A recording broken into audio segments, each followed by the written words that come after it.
Good morning વિદ્યાર્થીઓ.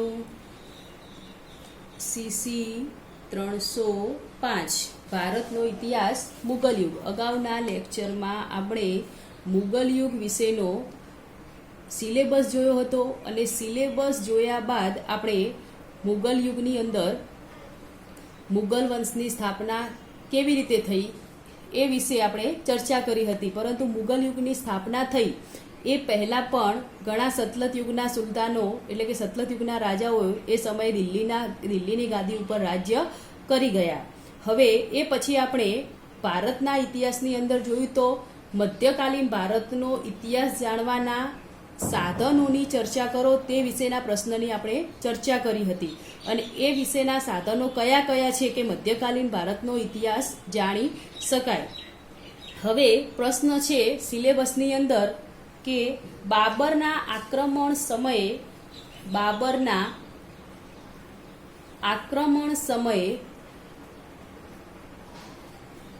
ભારતની સત્તા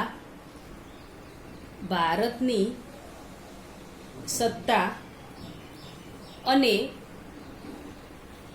સામાજિક સ્થિતિની ચર્ચા કરો.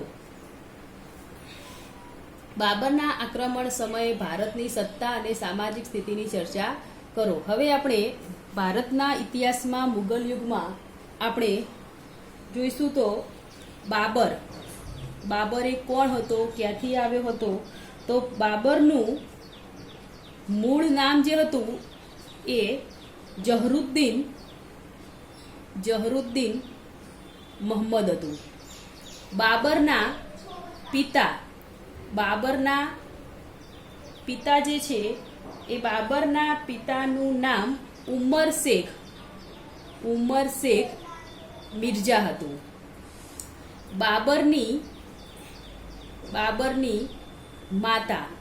બાબરની માતાનું નામ કુતલુક નિગાર હતું. અને બાબર જે છે એ બાબરનો જન્મ એ કાબુલમાં અંદી જાતિમાં થયો હતો. બાબરનો જે અર્થ છે, બાબર નામ છે, એ બાબર નામનો અર્થ અરબી ભાષામાં સિંહ થાય છે. એટલે કે સિંહ જેવા એના ગુણો પણ હતા, એટલે કે એના લક્ષણો પણ હતા, માટે એનો અર્થ સિંહ થાય છે. હવે બાબરે એવું કહેલું કે બાબર જ્યારે સત્તા સ્થાપિત થયો ત્યારે એણે એવું કહેલું કે જ્યારે મેં ભારત ઉપર, બાબરે કયા દેશ ઉપર વિજય મેળવ્યો હતો? ભારત દેશ ઉપર વિજય મેળવ્યો હતો. તો બાબરે ભારત ઉપર જ્યારે વિજય મેળવ્યો ત્યારે અહીં મુખ્યત્વે 5 મુસ્લિમ રાજ્યો અને 2 હિન્દુ રાજ્યો રાજ્ય કરતા હતા. હવે આપણે બાબરના આટલો પરિચય મેળવ્યા બાદ આપણે એની પ્રસ્તાવના જોઈશું, એટલે કે પ્રસ્તાવના તરફ આપણે જોઈશું. તો ભારતમાં મુગલ સામ્રાજ્યમાં બાબરે પોતાની કઈ આત્મકથા લખી છે? તુઝુકે બાબરી એમની આત્મકથા છે, જે બાબરનામા તરીકે ઓળખાય છે. તેમાં તેણે ભારતની આ જે તુઝુકી બાબરી નામની જે એની આત્મકથા છે, આ આત્મકથામાં એણે કઈ કઈ વસ્તુનો ઉલ્લેખ કરેલો છે, શેની વાત કરેલી છે? તો તુઝુકે બાબરીમાં તેણે ભારતની રાજકીય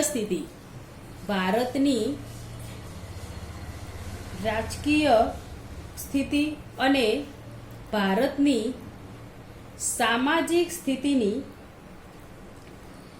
આ આત્મકથામાં વિસ્તૃત ચર્ચા કરેલી છે. આ ઉપરાંત જે દક્ષિણના જે રાજ્યો છે જેમ કે વિજયનગર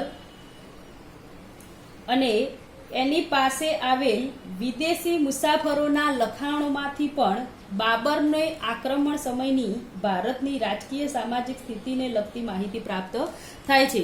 આમ જ્યારે બાબરે ભારત ઉપર આક્રમણ કર્યું, દિલ્હીમાં લોધી વંશના છેલ્લા જે શાસક હતા ઇબ્રાહિમ લોદી, આ ઇબ્રાહિમ લોદીને હરાવીને બાબરે ભારત ઉપર એની સત્તાનો પાયો નાખ્યો, ત્યારે એ સમય જ્યારે ભારતમાં આવ્યો ત્યારે ભારતમાં 5 મુસ્લિમ રાજ્યો અને 2 હિન્દુ રાજ્યો જ શાસન કરતા હતા. અને આમ બાબરે તુઝુ કે બાબરી નામની એની એક આત્મકથા લખી, જેને બાબરનામા તરીકે પણ ઓળખવામાં આવે છે. અને આ બાબરનામાની અંદર ભારતની રાજકીય સ્થિતિ, એ સમયે બાબરે જ્યારે ભારત ઉપર આક્રમણ કર્યું એ સમયે ભારતની રાજકીય સ્થિતિ અને સામાજિક સ્થિતિ કેવી હતી તેના વિશેની ચર્ચા કરી છે. હવે આપણે એનો પોઈન્ટ જોઈશું. તો પહેલો પોઈન્ટ છે ભારતની રાજકીય સ્થિતિ. ભારતની રાજકીય સ્થિતિ. તો બાબરે ઈસવીસન 1526માં ભારત ઉપર આક્રમણ કર્યું. ત્યારે હિન્દમાં એટલે કે ભારતની અંદર અરાજકતા અને અંધાધૂંધી વ્યાપેલા હતા.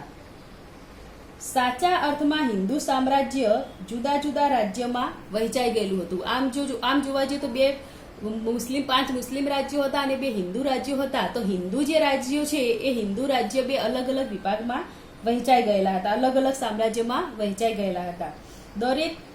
દરેક સ્વતંત્ર થયા હતા. આમ હિન્દમાં મારે તેની તલવારનો સિદ્ધાંત પ્રચલિત હતો. આ હિન્દમાં રાજકીય એકતા ન હોવાથી શું હતું? હિન્દમાં રાજકીય એકતા એટલે કે એક સંપ, એટલે કે અલગ અલગ કુસંપનું વાતાવરણ છવાયેલું હતું. કુસંપ એટલે કે બે રાજ્યો હોય તો એ 2 રાજ્યો વચ્ચે મનમેળ ન હોય, પરંતુ એ 2 રાજ્યો અલગ અલગ મંતવ્યો ધરાવતા હોય, અલગ અલગ થઈ ગયેલા હોય તો કુસંબો.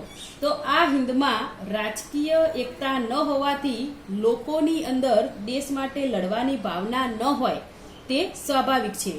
આમ રાષ્ટ્રીય સ્થિતિ અને રાષ્ટ્રીય ચારિત્ર્ય વગેરેનો લોકોમાં અભાવ હતો. જ્યારે બાબરે ભારત ઉપર આક્રમણ કર્યું ત્યારે ભારતની રાજકીય સ્થિતિ અને એ સમયે અરાજકતા અને અંધાધૂંધી ભારતની અંદર વ્યાપેલા હતા. શા માટે વ્યાપેલા હતા? તો ભારતની અંદર જે 2 હિન્દુ રાજ્યો હતા એ 2 હિન્દુ રાજ્યના પણ પોતાના સામ્રાજ્ય અલગ અલગ હતા. એમનામાં શું ન હતી? એકતા ન હતી. અને એકતા ન હતી માટે કુસંપ હતો.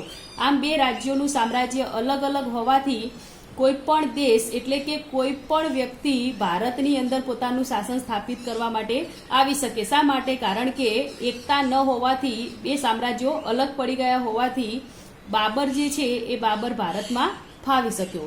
અગાઉના લેક્ચરની ચર્ચા આપણે નેક્સ્ટ લેક્ચરમાં કરીશું.